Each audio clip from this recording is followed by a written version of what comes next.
حضرت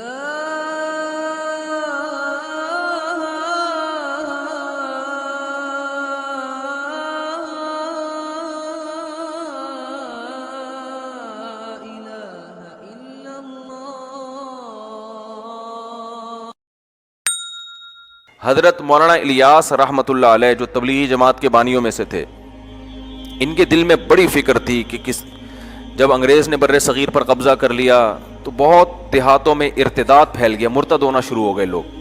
یہ بہت فکر میں رہتے تھے کہ یہ مسلمانوں کو ہو کیا رہا ہے. کلمہ کلمے کا لفظ پڑھنا نہیں جانتے تھے، یعنی اتنی جہالت پھیل رہی تھی. مدارس ختم کر دیے تھے انگریز نے، سارے تباہ و برباد کر دیا تھا مدرسوں کو. تو یہ بہت فکر، یہ راتوں کو اٹھ کے پریشان، نیند اڑ جاتی تھی ان کی کہ بھئی کیا کروں میں. تو بہت کبھی ان کا خیال آتا کہ میں بھی مدرسہ بناؤں.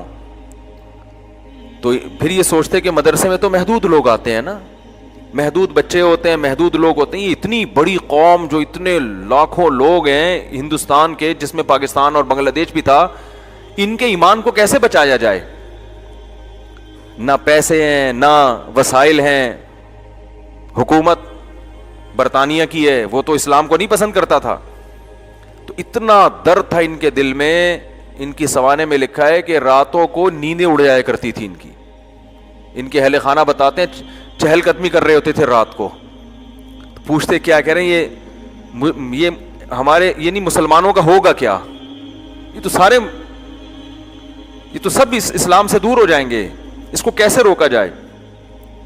تو اللہ نے ان کے ذہن میں یہ ترکیب ڈالی کہ بھائی کوئی الگ سے مدرسہ بنانے کی ضرورت نہیں ہے، کوئی انسٹیٹیوٹ بنانے کی. یہ روایتی طریقے ہیں جو صدیوں سے آ رہے ہیں، چلتے رہیں گے. عوام میں کوئی بہت بڑا کام کرنا چاہیے. اور ان کے ذہن میں یہ بات آئی کہ جس چیز پہ انسان کا جان، مال اور وقت لگتا ہے، انسان کے دل میں اسی کی قدر آتی ہے. صحابہ کرام کی جان بھی لگی، مال بھی لگا اور وقت بھی لگا. تو ان کا جان اور مال اور وقت لگاؤ. اور جہادی تحریکیں بھی ناکام ہو چکی تھیں. بہت سے علماء انگریز کے خلاف کھڑے ہوئے. یہ جتنے دیوبند کے علماء ہیں نا، ان میں کوئی ایک بھی ایسا نہیں ہے جس نے انگریز کے خلاف جہاد میں حصہ نہ لیا ہو. یہ انگریزوں، میں نے پرسوں ایک کتاب پڑھی، دی لاسٹ مغل. یہ انگلش میں کتاب ہے ایک گورے کی، پوری کتاب نہیں، اس کا کچھ حصہ پڑھا. دی لاسٹ مغل، یہ کتاب آپ لوگ ضرور پڑھیں. اس انگریز نے مغلوں کی تاریخ پر ایسی شاندار اور اوتھینٹک کتاب لکھی ہے کہ ہٹو بچوں کر دیا اس نے. کیونکہ اس نے جب کوئی واقعات بیان کیے نا مغل حکومت کے خاتمے کے، تو اس واقعات میں اس نے اس زمانے کے اخباروں کے ٹکڑے بھی پیش کیے ہیں، ان کی تصویریں لے کے. یعنی کتنی ایک مستند کتاب لکھی نا اس نے اس کتاب میں ایک بات لکھی ہے، وہ میں نے اسکرین شاٹ بھی لیا ہوا ہے اس کا اپنے موبائل میں، کبھی موقع ملا تو آپ کو دکھاؤں گا انشاءاللہ. کہ انگریز جب بر صغیر میں آیا تو جو مسلمان حکمران تھے نا، جو مغل بادشاہوں کے جو شہزادے اور شعراء، یہ لوگ پوری رات مشاعرہ کرتے، اور جب فجر کی اذان ہوتی تو یہ سونے کے لیے جا رہے ہوتے تھے. رات بھر کیا چل رہا ہوتا تھا ان کا، یہ فیوچر کی پلاننگ ہو رہی تھی ان کی. رات بھر شعر و شاعری کے پروگرام چلتے. مرزا غالب بھی تشریف فرما ہوتے اس میں، ساری رات شاعری چلتی. اور حکمران صبح سونے کے لیے کہاں جا رہے ہوتے، پھر شہزادے اور یہ جتنے بڑے لوگ ہیں نا، یہ سب سونے کے لیے جا رہے ہوتے تھے. اور انگریز صبح 4 بجے اذان سے پہلے اٹھ کے ایکسرسائز کر رہا ہوتا تھا. نہیں آ رہی بات، میرا خیال ہے. تو اس میں یہ لکھا ہے کہ انگریزوں کے خلاف جو لڑائیاں ہوئی ہیں نا، اس میں اس انگریز نے علماء دیوبند کے ایک ایک کے نام بیان کیے ہیں. وہ گورا لکھ رہا ہے کہ یہ وہابی تھے اور یہ لڑے یہ لڑے یہ لڑے یہ لڑے. یہ میں اس لیے بتا رہا ہوں آپ کو کہ آج بہت سارے الٹے سیدھے الزامات علماء دیوبند پہ لگائے جاتے ہیں. تو انگریز کے خلاف اگر کوئی میدان میں حقیقی معنوں میں آ کے کھڑا ہوا ہے نا، تو کون کھڑا ہوا ہے؟ یہ وہی جن کو صوفی کہا جاتا ہے، جن کو کہا جاتا ہے یہ بس چٹائیوں پہ بیٹھ کے اللہ اللہ کرنے والے تھے. یہ چٹائیوں پہ بھی بیٹھتے تھے اور میدان جنگ میں گھوڑوں پہ بھی بیٹھتے تھے. تو جب وہ جہادی تحریکیں ناکام ہو گئی، کیونکہ مسلمانوں نے حقیقی معنوں میں ساتھ نہیں دیا. انگریز اتنا ذہن بنا چکا تھا کہ بغاوتیں ہو رہی تھیں، اپنے ہی لوگ بغاوت کر لیتے تھے. سید احمد شہید رحمۃ اللہ علیہ کی تحریک تھی، شاہ اسماعیل شہید رحمۃ اللہ علیہ شہید ہوئے، یہ سب اپنوں کی بغاوتوں سے ہوئے ہیں. مل جاتے تھے، پیسوں میں بک جاتے تھے مسلمان. تو اللہ کے فیصلے تو اجتماعی سطح پہ ہوتے ہیں نا. قوم صحیح ہوگی تو فیصلے ہوں گے، 2-4 افراد کے صحیح ہونے سے تھوڑی ہوتا ہے. تو حضرت مولانا الیاس رحمت اللہ علیہ نے جب دیکھ لیا نا یہ سب کچھ کیا ہو گیا ہے ناکام, تو اب ایک حل تو یہ کہ مسلمانوں کو ایسے ہی چھوڑ دو. کہا ایسے ہی نہیں چھوڑا جا سکتا. اتنا درد تھا, اتنی فکر تھی, راتوں کو اٹھ کے نیند خراب ہو جاتی تھی. اور ہماری نیند خراب ہوتی ہے, کوئی پیسے نہیں واپس کر رہا, کوئی مسئلہ ہے وہاں, کوئی جو ہے نا, ان کی نیندیں خراب کیوں ہو رہی ہیں کہ بھائی یہ بر صغیر کے مسلمان تو سارے کافر ہو جائیں گے, یہ تو اسلام سے دور ہو جائیں گے. تو دینی مدارس کافی نہیں ہیں اس فتنے کو کنٹرول کرنے کے لیے. وہ اپنا کردار تو ادا کر رہے ہیں مگر یہ کافی نہیں ہے. تو انہوں نے کیا کیا کہ لوگوں سے کہا, جا کے منتیں کی, دیہاتیوں کی, پاؤں پکڑے کہ بھائی کچھ وقت ماحول تبدیل کرو, اللہ کی راہ میں نکلو, کلمہ سیکھ لو, کچھ موٹی موٹی ایمان کی باتیں سیکھ لو. اور اس کا ایسی اللہ نے, چونکہ اخلاص بہت تھا, ایسی برکت دی ہے کہ توقعات سے زیادہ اللہ نے اس کام کو مقبولیت ادا کی. پھر وہ پیش گوئی کیا کرتے تھے کہ ایک دن آئے گا ہماری جماعتیں امریکہ جا رہی ہوں گی. لوگ ہنستے تھے کہ یہ کیسی باتیں کر رہے ہیں, امریکہ جائیں گی جماعتیں, جاپان جائیں گی جماعتیں, پوری دنیا میں ایک تہلکہ. اس وقت اگر تبلیغی اجتماع ایک ہی جگہ ہو جائے نا سب کا, ابھی تو مختلف ٹکڑوں میں ہے نا, تو حج کے بعد دنیا کا سب سے بڑا اجتماع ہے یہ.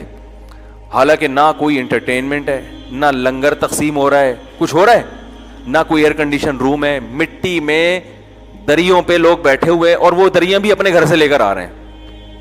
کمال ہو گیا بھائی. ابھی میں اجتماع میں گیا تھا نا, میں اجتماع میں گیا کراچی اجتماع میں, 2-4 بزرگ حضرات سے ملاقات, زیارت کی نیت سے گیا تھا. ہم تو چونکہ بزرگوں کو مانتے ہیں تو ہم سمجھتے ہیں کہ ان کی زیارت کرنے سے فائدہ ہوتا ہے. بہت سے لوگ بزرگ لیس ہو گئے ہیں, ٹھیک ہے نا, وہ کہتے ہیں سارے بزرگوں میں کیڑے نکال کے انہوں نے کوئی بزرگ بولو نا چھوڑا ہی نہیں. وہ بزرگ ایسے, اس نے یہ کہا, اس نے یہ لکھا, اس نے یہ لکھا, اس نے یہ کیا, تو بزرگی مارکیٹ سے ان کی کیا ہو گئے ہیں, شارٹ ہو گئے. ہم لوگ کے یہاں الحمدللہ بزرگ ہوتے ہیں, الحمدللہ ہم بزرگوں کی. تو میں گیا وہاں, کچھ تبلیغ کے اکابر تھے, ملاقات کا موقع مل گیا. تو میں جب ان کے پاس گیا تو بات جو کر رہا تھا وہ تو کھوپڑی سے نکلی گئی ہے. یہ واقعہ میں سنا کیوں رہا تھا, تو سارا صحبت پہ آ گیا. یہ واقعہ کیوں سنا رہا تھا میں, ہاں وہ جو اب شکر ہے آ گیا دماغ میں. جب بھی دماغ کو کھوپڑی کا ہونا تو وہ ایک دم ایکٹیو ہو جاتا ہے. یہ میں نے تجربہ کر کے دیکھا. دماغ بولو گے, کھوپڑی بولو گے نا, ایک دم دماغ کی کھوپڑی گھوم جاتی ہے پھر ٹھیک ہے نا, بھولی ہوئی باتیں یاد آتی ہیں. کھوپڑی کا لفظ میں اٹریکشن بہت ہے. تو میں جب ادھر گیا نا تو وہاں ایک دو بزرگوں سے زیارت ہوئی.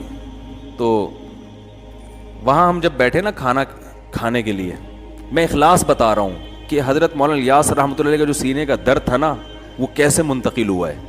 حالانکہ نہ کوئی اسباب تھے, نہ کوئی وسائل تھے, بل لوگوں کے جا کے منتیں کرتے تھے, کچھ وقت لگاؤ, اپنی جان, اپنا مال, اپنا وقت خرچ کرو. اس کی برکتیں دیکھیں کیسے ارب پتی کروڑ پتی لوگ جماعت میں نکلے, سارے کام آٹومیٹک ہو رہے ہیں. ڈاکٹر بھی بیٹھے ہوئے ہیں, کوئی فیس نہیں, ٹھیک ہے نا, ہوٹل کھلے ہوئے ہیں, کوئی پروفٹ نہیں ہے, سب فی سبیل اللہ, ہر آدمی فی سبیل اللہ.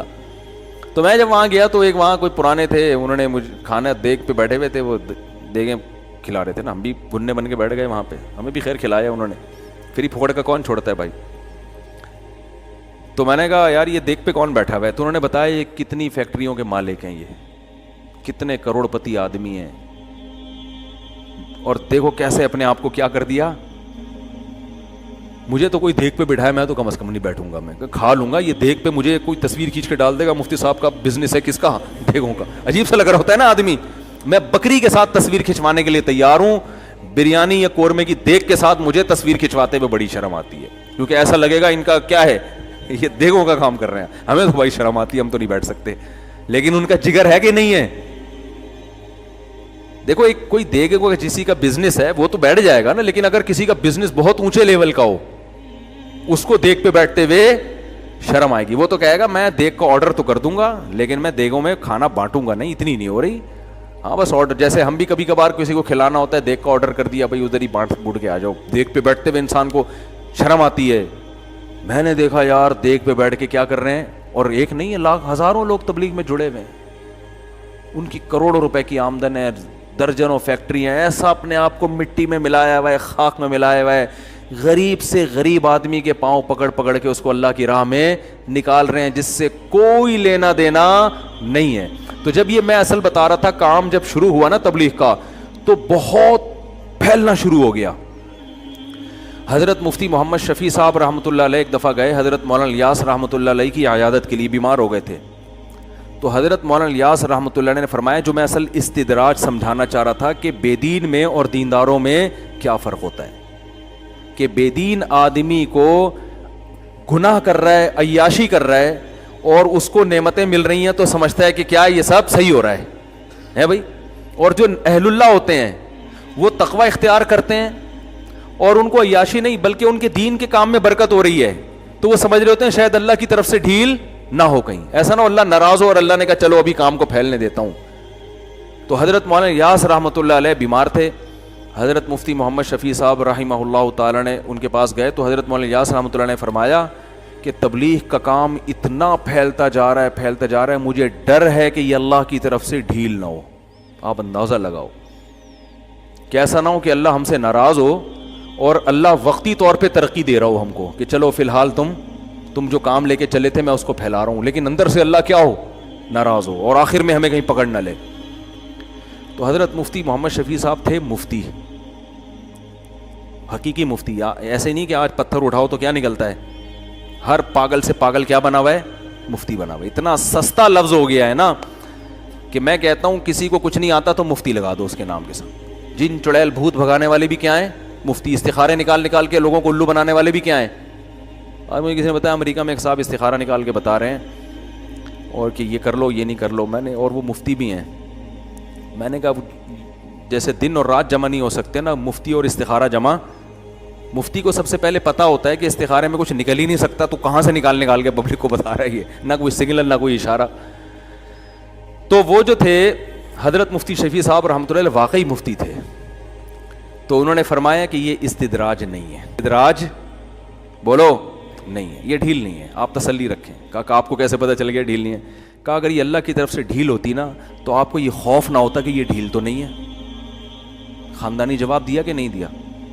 کیونکہ جب ڈھیل ہوتی ہے تو اس میں انسان یہ سمجھتا ہے کہ یہ نعمتوں کی بارش ہو رہی ہے مجھ پر، وہ تو اترانے لگتا ہے. جس کو یہ خوف ہے کہ بھئی آزمائش نہ ہو، یہ خوف اس کی علامت ہے کہ یہ ڈھیل نہیں ہے، یہ اللہ کی طرف سے برکت ہے، کام کی مقبولیت ہے.